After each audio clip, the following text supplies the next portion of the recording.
Hmm? Ah! Kevin Feige making the Marvel Cinematic Universe what it is one of the great producerial success stories of the modern age.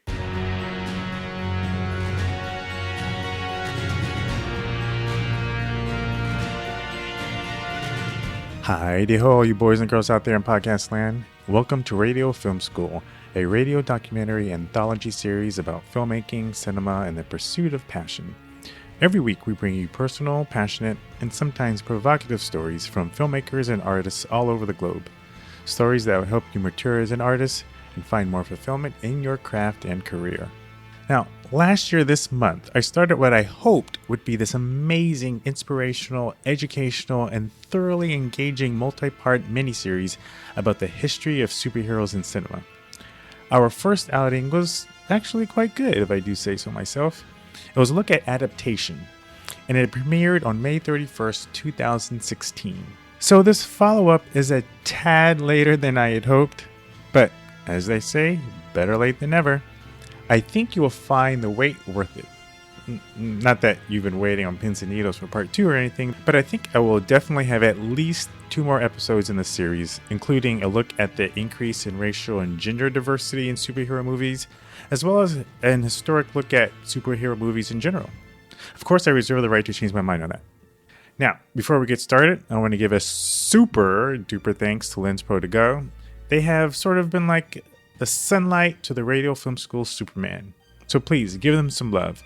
If you need to rent photography or video gear in the US, if you want top-notch customer service from working filmmakers and photographers, if you want simple, affordable pricing that includes 2-day UPS shipping, then head on over to lensprotogo.com and use the offer code RADIO to save yourself 10%.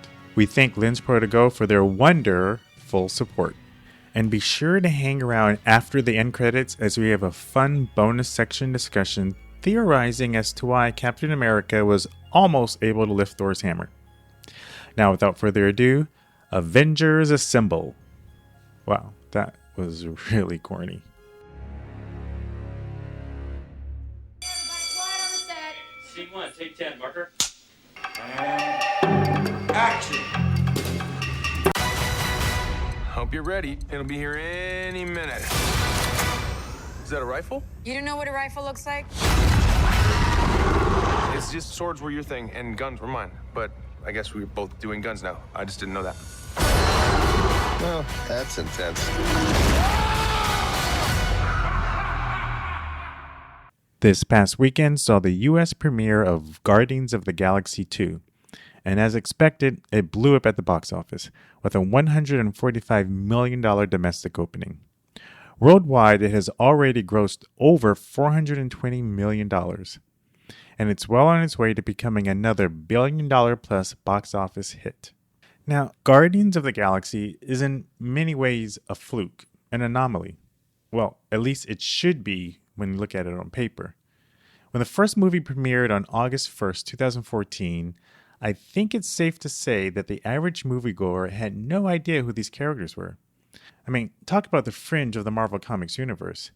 They were not exactly household names like a Spider-Man or even the X-Men. I mean, a talking, gun-toting raccoon who's the best friend of a walking tree, a wisecracking, space-hustling sort of Han Solo/Jim Kirk mashup who's the son of an alien.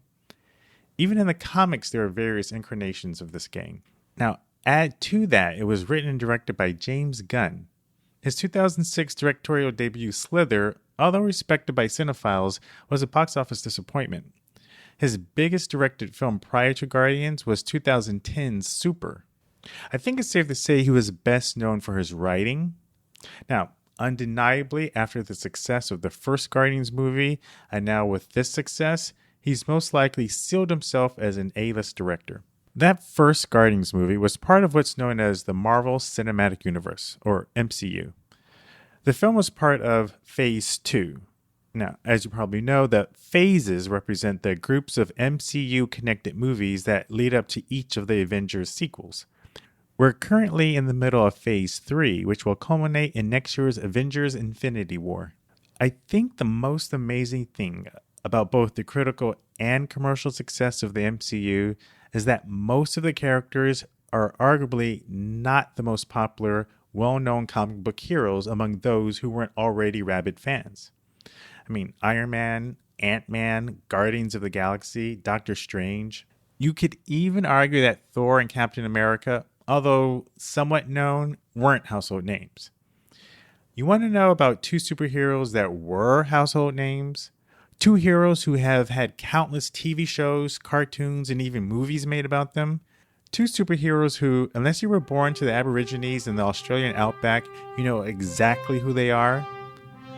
One of them is...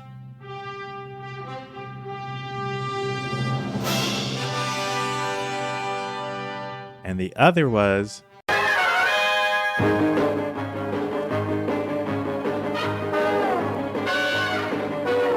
that's right, Superman and Batman. On March 20th, 2016, for the first time in cinematic big screen history, the two were going to go mano a mano in the fight of the century. Now, by all accounts, this should have been the highest grossing movie, perhaps of all time. This is a movie that should have given Avatar a run for its money. I mean, come on, Batman fighting Superman? That's freaking crazy. And add to it, arguably the third most popular superhero of all time, Wonder Woman. This was a no-brainer. A surefire formula for a $2+ billion box office bonanza.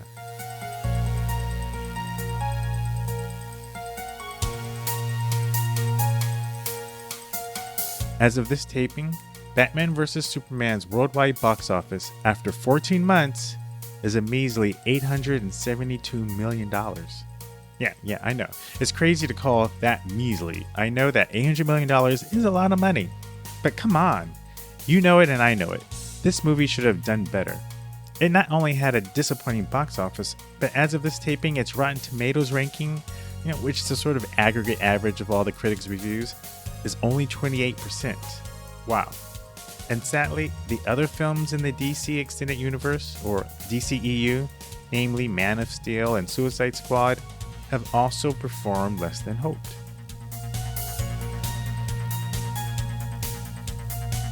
So what's going on here?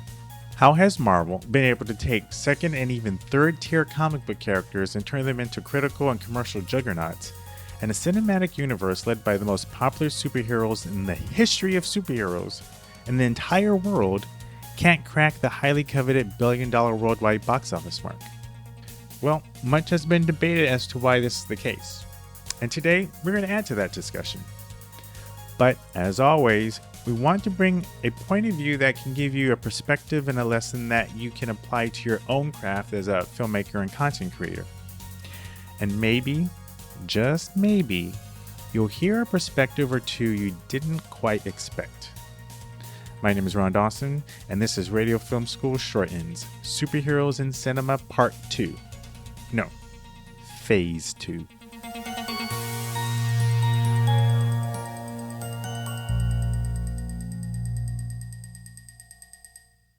Nine years ago this month, May 2nd, 2008, the Disney-owned Marvel Studios launched the first movie in a string of films which would mark the start of what's now known as the Marvel Cinematic Universe, or the MCU.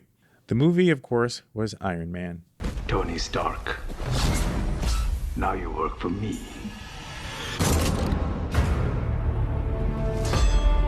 What are your building stock? I don't think anyone expected that movie to become the success that it was, nor could anyone have predicted the machine that would become the MCU. And the captain of that ship, the man with the mission, the person who is credited with being the mastermind and visionary leader who has led these movies to a combined $10+ billion, is Kevin Feige. A graduate of USC's prestigious film school, Kevin worked many years as a producer on such films as The X-Men, X2, Blade, Daredevil, The Fantastic Four, Spider-Man 2, and many others. As you can tell from just that short filmography, Kevin has seen his fair share of both box office bombs and breakouts. Now, last year during season 1 of my show, Radio Film School, I had an opportunity to interview Robert Meyer Burnett. Robert is a DGA director, editor, producer, comic book aficionado, and co-host of the popular weekly YouTube series Collider Heroes. Robert is actually good friends with Bryan Singer, the director of the X-Men and X2 films, as well as the producer of First Class, and Bryan was director of Days of Future Past. So between Robert's love of comics, his connections in the industry, and his own 20-plus year experience in Hollywood, he offers insight into this discussion worth heeding. I think what's really interesting now is you look at Marvel, and we talk a lot about this on Collider Heroes, that you've got Kevin Feige, you've got a very strong producerial hand over at Disney who cut his teeth working on Bryan's X-Men and Daredevil movies, so he's seen what works and what doesn't work. And the way David O. Selznick was one of the great producers of yore, Kevin Feige making the Marvel Cinematic Universe what it is one of the great producerial success stories of the modern age. Because, as evidenced by Captain America Civil War, for a film like that, it's such a satisfying experience at the movies. Just terrific. Yeah. I was recently listening to one of the Collider episodes, and Campea, John Campea, he was the founder of it, and now he's doing other things, but he's still frequently a host on the show. He had made a comment which I thought was interesting with regards to, sort of like what's happening with the Warner Brothers slate of superhero films and the Marvel slate of superhero films. Basically, he thinks Warner Brothers needs someone like a Kevin Feige. We talk about that all the time. One of the problems is Hollywood is very reactionary because hits come out of not nowhere, but hits are not usually expected. But now when something really successful happens, everybody wants to jump on that bandwagon, right, and emulate that success. And obviously for the Marvel Cinematic Universe, the place you'd look at DC to compete. And what's really interesting is that Nolan's Batman movies were an incredible feat, very successful. Batman Begins was a success, a moderate success. It brought back a moribund brand in Batman to the movie theaters. It's good. And Dark Knight becomes one of the great superhero movies ever made. And Dark Knight Rises, is problematic as some of it is, it also made a ton of money. Right. So they were competing. It's just they weren't trying to make a collective universe. This was the Nolan verse. And then right. Zack Snyder, they bring on Zack Snyder. He's like, oh, we did 300 together. You did Watchmen. We did Sucker Punch, whatever that was, whatever. We'll give you Man of Steel, and they try and make it a certain way. And a lot of fans didn't like it. I really liked it because I thought of it as a first contact science fiction movie. But the problem is when you don't have a strong a guiding principle behind what it is you want to do, other than become successful, make money, and take some of that Avengers money and put it in the shareholders' hands over at Warner Brothers. But how do you do that? You need somebody that knows how to do that. And I don't think Zack Snyder, while I like some of his movies, I don't think he needs a strong producer. He needs somebody with that clear vision. And just watching Batman v Superman, it's like that film is all over the place, and it's drawing from many different famous comic book sources. And if you want to see a great contrast, if you look at Batman v Superman as opposed to Civil War has so many more characters, and every one of those characters is serviced by the script. Every character has great moments. Whereas Batman v Superman, you've got three main characters, three of the cornerstone superhero characters in all of 20th century pop culture, and they're not used well. You need somebody that understands how to use these characters, and Kevin Feige absolutely does. So our first lesson is you need to have a vision and a plan to execute on that vision. Feige knows these characters and has a producerial mind that can see the big picture. And that actually segues nicely into lesson number 2. Actually, I remember reading an article about this very subject. That is Mr. Edu Black, or as I like to affectionately call him, Mr. Blockman. You had to have listened to my Westworld podcast where he was a co-host to get the reference there, but Edu is another huge comic book fan and a production coordinator on The Simpsons. And Edu is a man with no shortage of opinions. Since I know he's a huge comic fan, I wanted to get his take on the topic. The creative team at Marvel is set up so that all Marvel movies and properties sort of tie into each other. So just like in the comic books, you will have, even though it's a separate book, like you will have Captain America and Spider-Man and X-Men, but occasionally in issues, they would cross over into each other's storylines. And so Captain America may be going, through Spider-Man's city, or Daredevil and Spider-Man may cross paths. And so Marvel has set it up so that even though each film may have a different director, they are always in communication with each other. So they kind of know what the other movie is doing and what direction they want to go in. Whereas DC, they're kind of all independent productions, and none of them are, Peter doesn't really know what Paul is doing. So while you have the Batman movies with Christopher Nolan, which have been, very successful for DC, and I think the dark, brooding environment and setting and characters fit into that world, but I don't think you can have that movie after movie after movie and expect audiences to continue to come out. I think Marvel is a little more varied. You have Spider-Man, you have Captain America, then you have a Civil War movie. It just goes to show, it further illustrates how the Marvel formula has really taken a hold of the movie-going audience.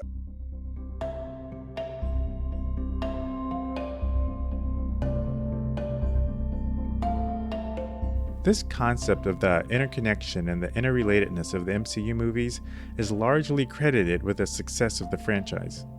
I wouldn't say offhand that the MCU was the first instance of a cinematic universe where movies from different franchises or different storylines are either directly or tangentially related to one another. You could argue that many of Tarantino's movies are in the same cinematic universe. There are character references in a number of his earlier films like Reservoir Dogs, Pulp Fiction, and even Kill Bill that imply they're in the same universe. But without a doubt, it's the success of the MCU that has spawned many more movie universes to follow, including 2 monster universes, Godzilla and King Kong in one, and Tom Cruise's upcoming The Mummy kicking off another, and even horror genre flicks like The Conjuring are getting into the action. There's a small, cynical part of me that thinks all of this universe creation is kind of silly, and it speaks exactly to what Robert was mentioning earlier, that Hollywood loves to emulate and copy what it sees. But I'll reserve my judgment for these films when I see them all come together. Actually, that sounds like a perfect topic for a future Radio Film School episode. I'll have to make a note of that.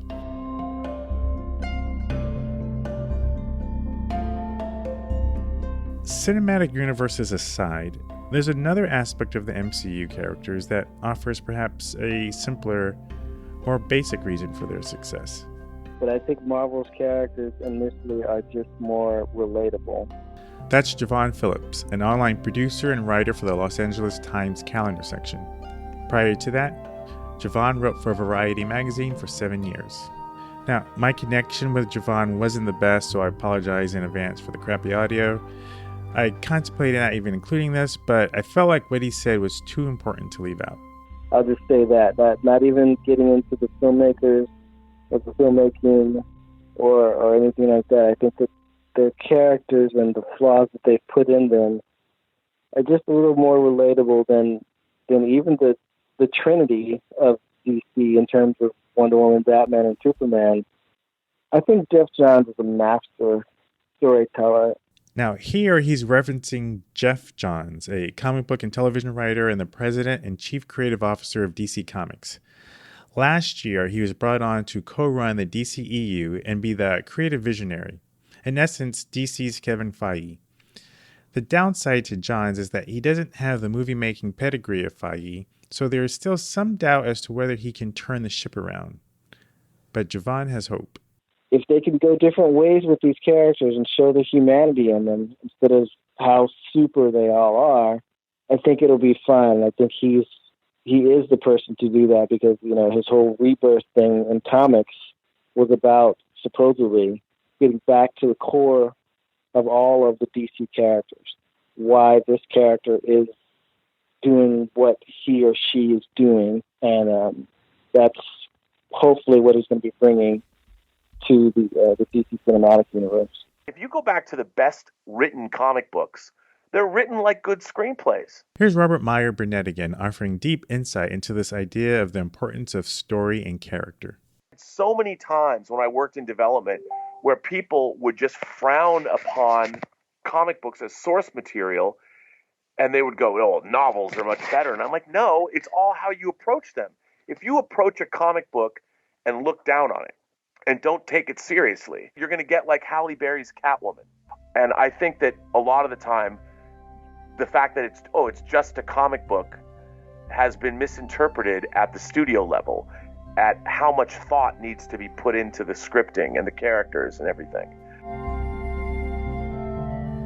So there are all these factors that have contributed to the success of the MCU. Kevin Feige's command and respect of the source material, combined with a rich knowledge of the production process, a development of character and story that feels real and authentic, despite the fact that you're dealing with hammer-wielding gods and billionaire playboys flying in metallic suits of armor.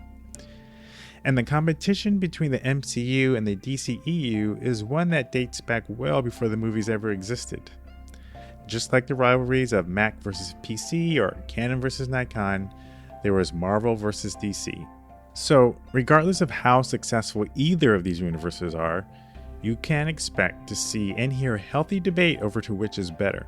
But this wouldn't be a Radio Film School episode without offering a third perspective to this whole debate. One that doesn't so much speak to the success of the studios in the development and promotion of these films, but rather a look at how we as an audience approach these works of art in the first place. And who better to offer a poignant perspective off the beaten path than my good friend, colleague, and documentary filmmaker Brett Culp. Now, as you recall, Brett has garnered some nationwide acclaim for his documentary film Legends of the Night, a film that looks at the stories of people facing life-threatening illnesses who are inspired by the story of Batman. As such, his audience naturally turns to him to get his take on superhero films, in particular the DC films. And I loved his rather poetic disposition on this whole discussion. I put out a video recently that was my review of Suicide Squad. And I said at the very beginning of this review, because I don't say it in the review, but I didn't think Suicide Squad was that great of a movie. I didn't like it that much, frankly. But essentially, I had this audience of people that wanted to know what I thought after Batman vs. Superman. So, they loved my Batman Superman review, so these DC people want to hear my Suicide Squad thing. So I said at the very beginning of this review, this new review of Suicide Squad, I said, if you want to hear a critical analysis of this movie, there are tons of those on the internet. The internet's full of them. Mm-hmm. So go somewhere else. I'm not here to tell you whether or not this is a good movie or a bad movie or whether or not it should be seen or you should see it. I'm just here to say, we've watched it. It's an experience we had. So let's find some light in it and let's dwell on that.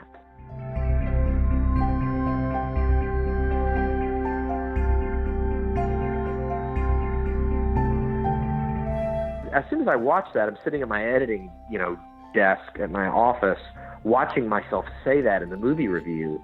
I'm like, yeah, no other movie critic probably on the planet brought that spirit to it. Right. Their spirit was, is this good cinema according to the standards I have in my mind about what good cinema should look like? And I'm going to compare it to that standard.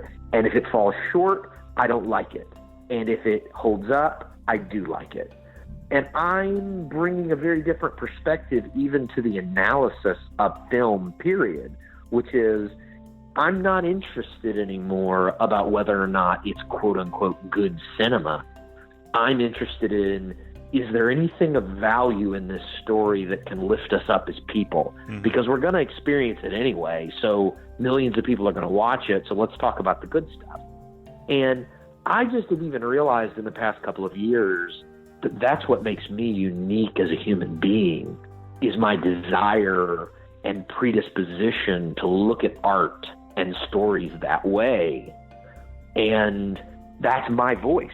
For me, I think more critics should find what it is that they're interested in and stop talking, particularly some of these YouTube guys that really don't have much of a following anyway. If you work for Slash Film or The Hollywood Reporter or, you know, one of these big things, fine, you do what everybody expects you to do. But if you really want to carve out a unique niche, find your voice that's different than just the same old rehash of what these other critics are what their perspective is and what they're trying to figure out, and bring your voice to it. And, you know, at the end of the day, I'm finding that is much more valuable in the world. So instead of trying to decide whether or not Batman vs. Superman is a good movie or a bad movie, I'm much less interested in that discussion anymore. Is this good or is it bad?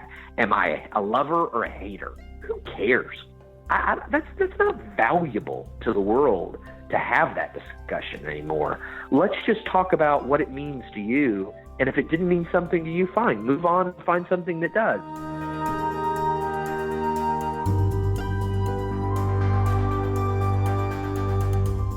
Wow. That comment really rocks me to the core. Not only because it gives me a fresh perspective with which to look at all art, but frankly, it's a damn good perspective on how to approach and look at life. If I can be so bold and vulnerable as to recount a discussion I recently had with a friend and counselor of mine, he said to me essentially, what stories are you telling yourself about this particular issue you're dealing with? Are they the truth? Is there another possible truth? What would your world and life look like if you accepted one of these other truths? And I gotta say, Brett's comment kind of reminds me of this discussion. What would our enjoyment and our creation of art look like if we approached it in this manner? Would we come away from it better people and more enlightened? Would we enjoy it and life more? I guess what I'm saying is that at the end of the day, it doesn't really matter why the MCU is kicking the butt of the DCEU. At least not from the perspective of those of us who are consuming this content. And I hazard to guess that if you approached your art as a creator in the same way, where you look for the light that exists in all art, you will become better at creating art that connects and resonates with your fellow man. And in the end, isn't that why you got into this in the first place?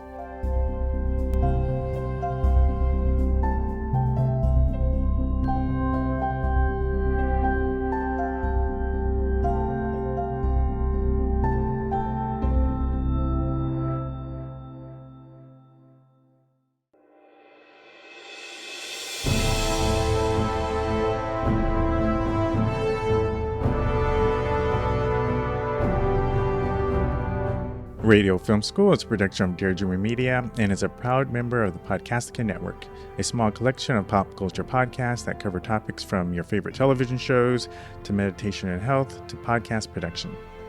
And if you're a fan of comics, definitely be sure to check out the new Podcastica collaboration with the popular Bald Move Boys on an unofficial podcast about FX's critically acclaimed new superhero series, Legion. Another great Podcastica show about comics is Under the Comic Covers. These and other terrific shows can be found at podcastica.com, a cornucopia of podcasty goodness. Music for this episode was curated from freemusicarchive.org and Kevin MacLeod's incompetech.com. Links to tracks are in the show notes. If you like what we're doing on the show, please subscribe in iTunes, and while you're there, leave us a rating and review. Let us know what you think about the MCU versus DCEU. Are you a Marvel fanboy or a DC fanboy? Or fangirl? You can also find the show on Stitcher, iHeartRadio, Spotify, and our RSS feed is on every blog post for each episode. Now, NAB ended just a little over a week ago, and as expected, there are a whole bunch of new gear announcements. But please, don't go into debt or break the bank to buy the latest and the greatest. Instead, hop on over to Lens Pro to go and rent the photo and video gear you need from working filmmakers and photographers who can help you make the best rental choices. All of their prices include 2-day shipping, so there are no shipping cost gotchas at the end of the checkout process. And if you use the offer code RADIO, you'll save yourself 10%. That's lensprotogo.com. We thank them for their support. Another great way you can support the show is by becoming a Deirdre FM Premium member. Premium membership helps keep the show going and putting out great weekly content. For just a few bucks a month, you not only support the show, but you get access to ebooks, templates, bonus episodes, discounts, and other great products and services. Just go to daredreamer.fm/join to learn more. You can follow me on Twitter at DaredreamerRon, and you can follow the show at Radio Film School. That's it for this week. Remember, if the story sucks, I don't care what you shot it with or cut it on.